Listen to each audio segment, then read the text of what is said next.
Hi everyone. I hope all of you are able to hear me. We'll get started very quickly. I'm just waiting for a few more students to join in, and we are at 6:27 right now. So by 6:30 we will start the stream. Of course, till then we're just going to have like a quick conversation, or maybe you can share your attempts from whether you appeared today in slot 1 or slot 2. You can share your experience. You can talk about how the paper was for you. What's your overall assessment in terms of the difficulty, and what is your expectation in terms of what the cutoffs could be? So if there's anything that you want to share, you can just drop in a text in the chat, in the YouTube chat, right? So I would say overall, if you look at today's attempt from both slot 1 and slot 2, the reports have been that it was slightly more challenging compared to what some of the papers from the attempt 1 were. So especially if you look at attempt 1, I think slot 1, 2, and 4 from that attempt have had slightly easier papers, whereas slot 3 and slot 5 had more challenging papers. So today's paper, it seems that it is on the difficult lines. Having said that, the topper still could be somewhere in the range of 165, 170 in this particular paper. And I will tell you why I make that particular statement in the analysis, right? I can see a few comments. So you can also mention how many attempts you did today. So in case you appeared for the paper today and that's why you are here, you can talk about how many attempts you had, which will help us understand. And especially if you're somebody who has appeared for both attempts, right? Attempt 1 and attempt 2, you can let me know how many questions you had attempted in attempt 1 and then in attempt 2, what has happened, right? Because I spoke to some of the students at the center also. I met quite a few students. The sense that I got was that today's slot 1 was slightly more difficult compared to what we saw in the first attempt. BA was easy. QA was lengthy and calculative. That was the sense that I got from most of the students that I spoke with. LR was overall very similar, but then there were some particular question types which were not asked in attempt 1, they were asked in attempt 2. And the AR was kind of okayish, right? Which is, I would say, slightly easier compared to what it was for attempt 1. But today's slot 1, a lot of people said that they were not able to see the images clearly. And that's a bummer if that has happened for some of the students. And of course, in slot 1, if that has happened, that you're not able to see the question properly and you have to struggle for that, which is very sad, honestly, right? I mean, considering CET cell is taking so much money, they should take care of these things. I also have a very bad feedback when it comes to the scrutiny at the center, which is really sad. And I two slots, the first attempt as well as second attempt, I had the same feeling that people are not getting return on their investment, right? So if you are paying say 1,500 for an exam, at least conduct the exam properly, right? Make sure that people are getting good venues. There were a lot of students who got centers really far off today. A lot of our students have traveled to Pune, etc., from Mumbai to take the exam. Please don't do that. That's number one. Second is at the center also, once the initial biometric is done, people are asked to sit wherever they want to sit, right? I mean, that's not how it should be. Ideally, system should be generating positions randomly and assigning it to people. So the invigilation again wasn't very great, I would say. So a lot of bad feedback on that front, but then that's what it is, right? So there isn't much that I can or we can do about it. So let's start with the analysis now. So overall, again, no change in terms of the structure of the paper. So that's a very good thing with CET now, that it's known that what is going to happen. You're going to have 4 sections: Quant 50, LR 75, ERC 50, AR 25. No change at all from that. So that's a good thing. Of course, here and there it happens that suddenly a particular question of Quant will appear in the LR section, but those instances are like very, very limited, right? So that's not a very big concern as such. Overall, what I felt was the quant section was challenging, definitely challenging compared to the first attempt, right? So see, this year I appeared for the first day from attempt 1 and then the second slot today. So definitely quant was challenging. I mean, there were some questions wherein I was struggling. I was like, why is this question being asked? Why are these specific values have been taken? Because it was difficult to calculate, right? You have to write fractions and all of those things, right? I mean, there was one particular thing where I think it was given that it's a mixtures. There are three things in the ratio 3:4 4:5, the containers. And for the container which has 5 units, within that, the ratio is given as 2:5. And it's not a friendly number, right? If you give 2:3, then it becomes a friendly question. If you give 2:5, it's not a friendly question. Similar to that, there were some questions on simple interest, compound interest, where it's excruciating to do those calculations and then come up with the final answer. LR overall, I would say, was easy, very similar to what it was for the first attempt. Having said that, there were some caselets this time. Again, caselets were not too many, so the impact wasn't felt that much. VRC was definitely easier compared to the first attempt, because in VRC you had a lot of questions which were direct, very limited vocab-based questions. Even grammar questions were straightforward compared to some of the questions from grammar which appeared in attempt one, where you have to know grammar from a technical perspective to answer some of them. RCs were similar to attempt one, where it is dense to read, but the questions are easy. So if you persist through the RC, if you read it carefully, you will be able to answer most of the questions, right? So that is why easy to moderate. AR definitely was easy compared to attempt one, because there were no counting based questions in this. Because there was no counting, suddenly I think most students would attempt maybe 3, 4, 5 questions more, because those otherwise counting questions which people typically don't like to do or get wrong, your score is bound to go up in the AR section compared to the first attempt, right? So I can see some of the students have written that first attempt slot 1 score 151. Any chance for JB? Okay, Alok, we'll talk about that. Though 151 looks to be a bit on the lower side considering the slot 1, right? Might be a bit difficult, Alok, to make it to JBMS at that particular score. Labdi Mehta, I think compared to second attempt, first attempt was easier. Yeah, definitely. As I said, overall, I felt the paper was slightly more challenging. But then, see, if you look at the individual sections, right, I'll talk about that. The impact isn't going to be so much, and you will still find the topper scoring maybe 175 plus in this. If not 175, maybe 170 at least. And again, I'll explain why that will happen. So, okay, so let's start with the individual sections. Abstract reasoning, as I mentioned, compared to the first attempt, one clear thing was that there were no counting based questions. They are generally time consuming, people get them wrong. So that is why there is going to be that 3, 4, 5 mark increase that will happen for students. So if you're, let's say, somebody who attempted maybe 20 questions in the first attempt, today you could have attempted, I think, 23, 24 for sure, right? Maybe a couple of questions here and there, you could have just taken some half chance or just random marking. But otherwise possible to attempt. And even I spoke with a lot of students there after the paper.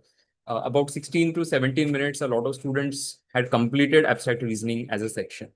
So definitely possible to cross 20 out of 25 in this particular section. Somebody who is very well prepared candidate who is fighting to get into JBMS would have definitely attempted all 25 and would end up scoring 20 plus out of the questions that are there. So 20 plus on 25 is definitely possible in this particular thing, because if you look at the logic wasn't very, very difficult to find. Everything was like friendly, right? Even questions related to cube, position of dots, water image, and all of those things, right? There was one particular question on grouping, which was also doable. If you spot the logic, there's a question on paper folding, which was extremely straightforward. So most of the questions, the feel was like, okay, these are introductory type of questions. If you open any abstract reasoning book, let's say IMS material you open, you will see very basic questions that you see in the even in the solved examples, right? The questions were of that level. So definitely possible to get 20 plus out of 25 for a well-prepared candidate in this particular section. Then moving on to the quant section, which was the most challenging part of it. So I would say because of the easier AR compared to, let's say, day one slot one of first attempt, maybe there's an increase of about, say, 3 to 4 marks that we can work with. Then comes the quant section, which was the most challenging part. Because, and again, I have taken numbers from slot 1 and slot 2. We had some of our mentors in slot 1, some in slot 2, etc. The numbers could be a little bit here and there, but so don't go with the exact number specifically. But if you look at it, there's a spread. The major change between slot or difference between slot 1 and slot 2 is the number of questions from numbers and arithmetic. So there's a huge difference there. Overall, I felt some of the questions were unnecessarily difficult. And I mean, if you know the concept, of course, you will be able to solve the question. But it is calculation intensive. There is that one question which was there, right? 20,000 is the sum invested in two parts, part A and part B, both at compound interest. I hope I got that compound interest part right. I don't recall exactly, but I think it was compound interest. And I think 8% and 12% interest or something like that. Unnecessary. I mean, the calculations weren't that great, so there was a bit of a struggle there. Then moving on to some of the other questions, again, in SICA particularly were irritating. Arithmetic questions, some of them, time, speed, distance, especially doable. Percentage is doable, profit loss discount were doable questions. They were one-liners. So ideally, what one should have done is anything that looks like a 1-2 line question, do it. If it looks like a 3, 4, 5 line question, don't do it. Right. So that was how one could have approached this particular thing. Geometry, modern maths, again, we didn't have too many questions from these, so nothing major there. Data interpretation, there were some questions wherein you have to really calculate and arrive at the final answer. Okay. Because I think 6 columns versus 7 years, something like that, there was one table wherein you had to, for every option, mostly you had to calculate which one is higher or which one is lower and all of that. But apart from that calculation intensive question, I don't think there were too many difficult things when it comes to DI.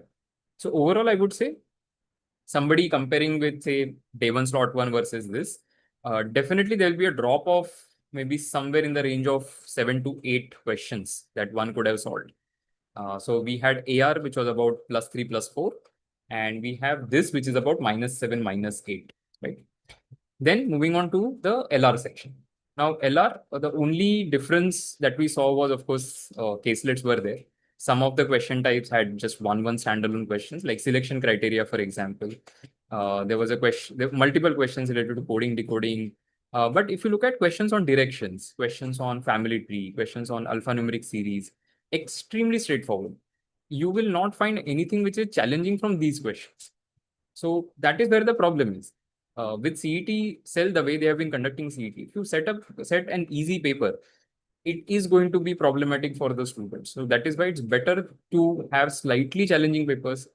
Out of 75 in LR section, if the topper is able to attempt easily 65 to 70 questions, that's not how the paper should be set. So question on Venn diagram, I think there was one which was challenging, but otherwise straightforward. Directions, again, easy. Symbol-based, grid-based puzzles. Input-output, I think, was a little bit challenging, but if you spot the logic that this is about slot 2, wherein the number of letters in each of the words, so that gets arranged first, and then it gets arranged alphabetically. So once you spot the logic, it becomes easy. Verbal reasoning, we didn't have too many questions. I think 10 questions in each of the slots from assertion, reason, and syllogisms. So I think this is one area which was very similar in slot 1 and slot 2 today.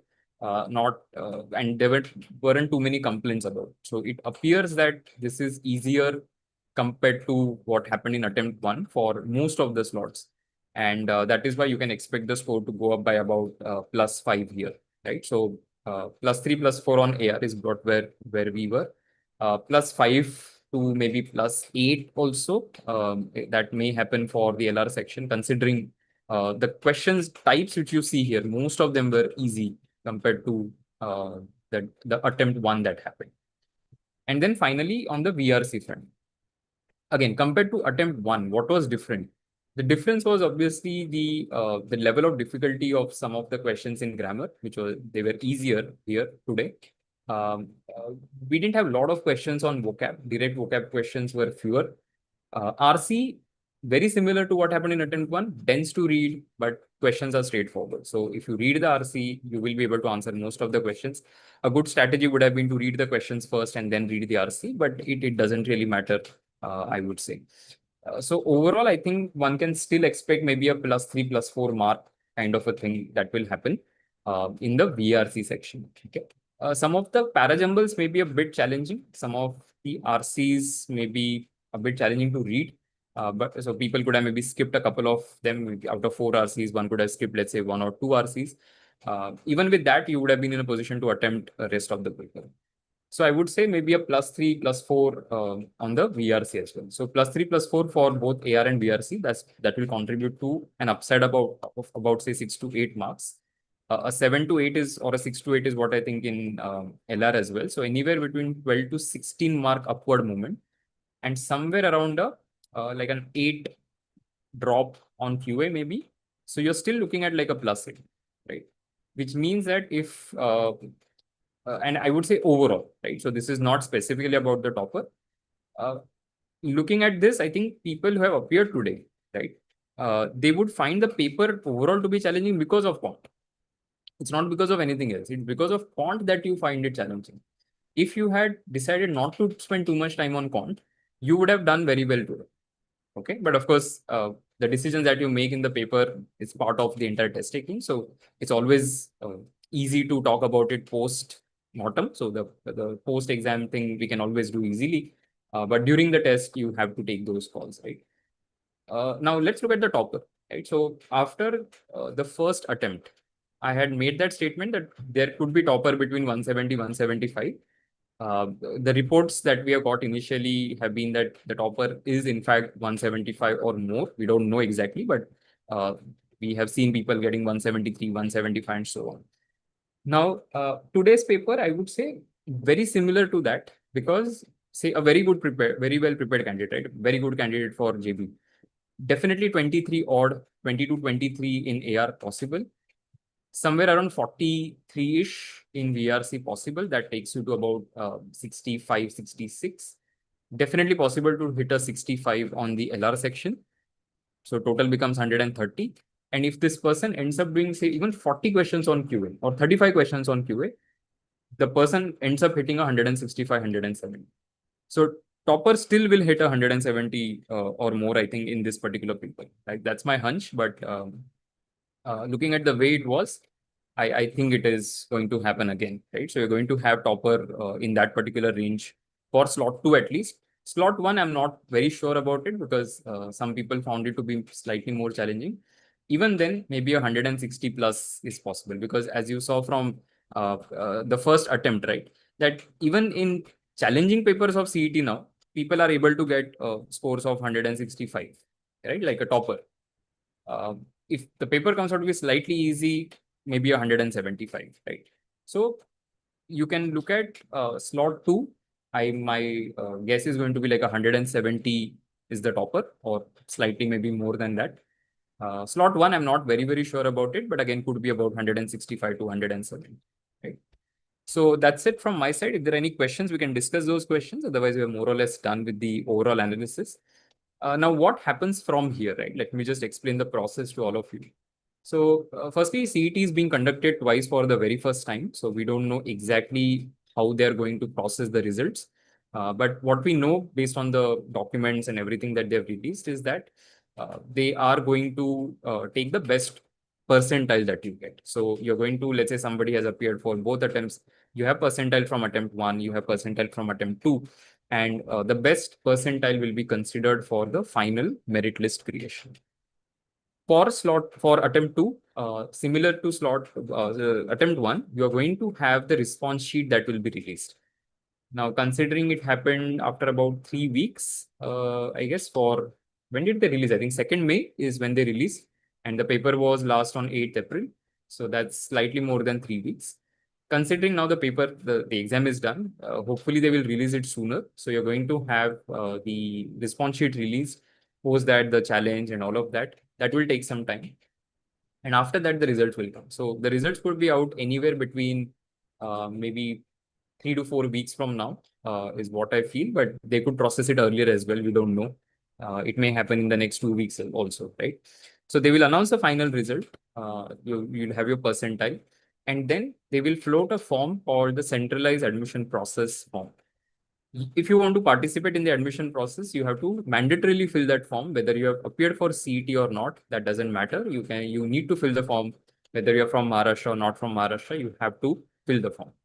It's just that people who have taken the CET don't have to pay anything for the cap rounds. You don't have to pay any form fees as such. But if you're somebody who has not taken the CET, you're registering, let's say, via CMAT or some other exam as an all India candidate, you will have to pay some fees for the cap form. So cap rounds will get announced. You'll have to fill the form. Generally, they will do 3 or 4 rounds. So they will have like a detailed document around it as to how things work. So there's still some time for that. And once they announce it, anyway, we'll be having session as to how do you enter your preferences and how the centralized admission process works. But for now, nothing much to be done over the next 2 to 3 weeks, I would say, till the time they release the response sheet, that is. Okay.